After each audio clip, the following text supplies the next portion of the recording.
ভারতের প্রতিবেশী দেশ এবং বাঙালিদের দেশ বাংলাদেশে ৭ই জানুয়ারি দ্বাদশ সাধারণ নির্বাচন অনুষ্ঠিত হচ্ছে।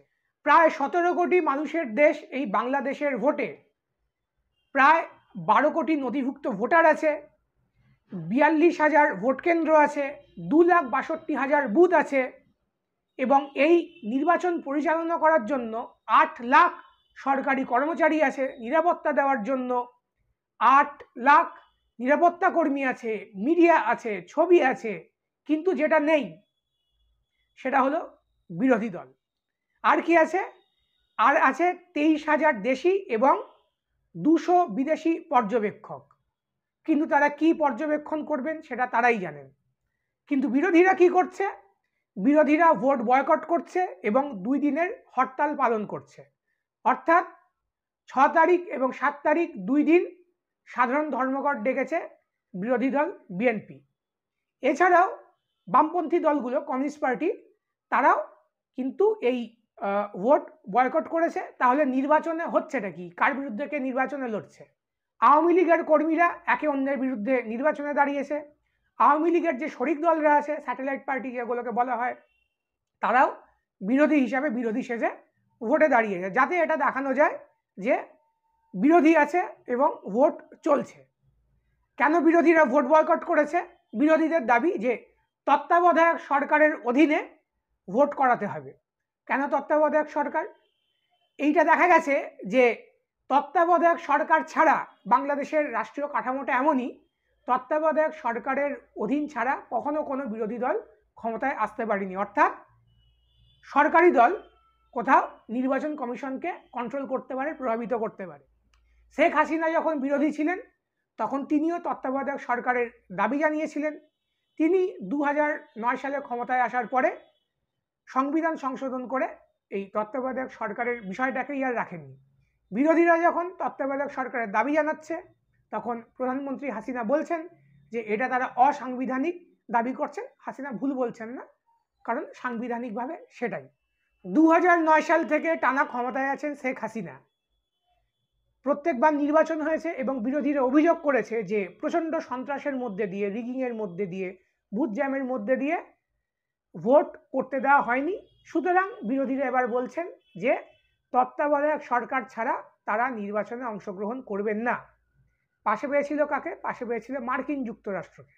অন্যদিকে চীন, রাশিয়া এবং ভারত, তারা বলেছে নির্বাচন বাংলাদেশের অভ্যন্তরীণ বিষয়, এখানে ভারত, চীন বা রাশিয়া নাক গলাবে না। অন্যদিকে মার্কিন যুক্তরাষ্ট্র বদ্ধপরিকর ছিল যে এইবারে সুষ্ঠু নির্বাচন করাতেই হবে।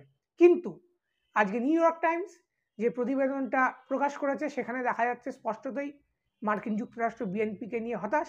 এবং কোথাও যদি নিউ ইয়র্ক টাইমস বা এই ধরনের যে মার্কিন প্রোপাগান্ডা মিডিয়া আছে তাদের মতামতগুলো, তাদের এডিটোরিয়ালগুলো যদি মার্কিন ফরেন পলিসিকে রিফ্লেক্ট করে, তাহলে বুঝতে হবে যে মার্কিন যুক্তরাষ্ট্র কোথাও হাল ছেড়ে দিয়েছে।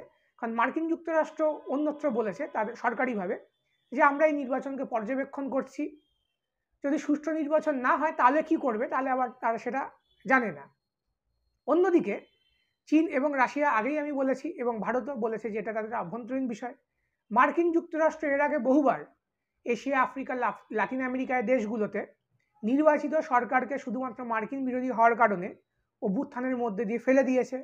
তারা রাজতন্ত্রকে সমর্থন করেছে, তারা ডিক্টেটর পুষেছে। এইবার তারা গণতন্ত্রের পক্ষে বাংলাদেশে দাঁড়িয়েছে। কারণ কোথাও বাংলাদেশের যে ইনফ্রাস্ট্রাকচারাল যে ডেভেলপমেন্ট প্রজেক্ট, সেখানে চীনের সাথে একটা ঘনিষ্ঠ সম্পর্ক বাংলাদেশের গড়ে উঠছে। এবার যেটা প্রশ্ন দাঁড়াবে, দুটো প্রশ্ন। একটা হচ্ছে যে বাংলাদেশে যদি আওয়ামী লীগ বিরোধী রাজনৈতিক দলেরা আন্দোলনের মধ্যে দিয়ে ক্ষমতায় আসে, তাহলে কি চীন বা রাশিয়াও মার্কিন যুক্তরাষ্ট্র অতীতে যা করেছে, যে নিজেদের পছন্দের নয় এরকম সরকারকে গণহত্যার মধ্যে দিয়ে, কুয়ের মধ্যে দিয়ে উচ্ছেদ করেছে, চীন রাশিয়াও কি সেটা করবে? নাকি তখনও তারা বলবে যে অন্য দেশের অভ্যন্তরীণ বিষয়ে আমরা নাক গলাবো না? এখনো পর্যন্ত চীনের যে পলিসি সেটা হচ্ছে নাক না গলানো। এবার দেখা যাক বাংলাদেশের বিরোধীরা যদি সফল হয় কখনো, তাহলে চীন বা রাশিয়া সেই পলিসি নেয় কিনা। অন্যদিকে বাংলাদেশ যেরকম বিরোধীমুক্ত পার্লামেন্ট পেতে চলেছে, নরেন্দ্র মোদীও কিন্তু সেই বিরোধীমুক্ত পার্লামেন্টের কথাই তিনি 2023 সালের শীতকালীন অধিবেশনে বলেছেন। এবার আরেকটা যেটা প্রশ্ন, সেটা হচ্ছে বাংলাদেশে যেরকম চলতি সরকারের অধীনে নির্বাচন কমিশনকে বাংলাদেশের বিরোধীরা ভরসা করছে না, তেমনি এই জল্পনা উঠেছে ভারতে যে মোদী সরকার নির্বাচন কমিশনকে নিয়ন্ত্রণ করার চেষ্টা করছে কিনা। তাহলে কিন্তু আগামী দিনে ভারতেও নির্বাচন কমিশন যদি নিরপেক্ষ না থাকে, তাহলেও সেখানে বাংলাদেশের মতোই আমরা একটা চিত্র দেখব কিনা, সেটাও কিন্তু জল্পনার বিষয়। এই নিয়ে আপনার কি মতামত অবশ্যই আমাদেরকে কমেন্টে জানাবেন। আমাদের চ্যানেলটিকে সাবস্ক্রাইব করবেন, বেল আইকনে প্রেস করবেন, তাহলে আমাদের আগামী ভিডিও আপনার কাছে পৌঁছে যাবে। শুভরাত্রি।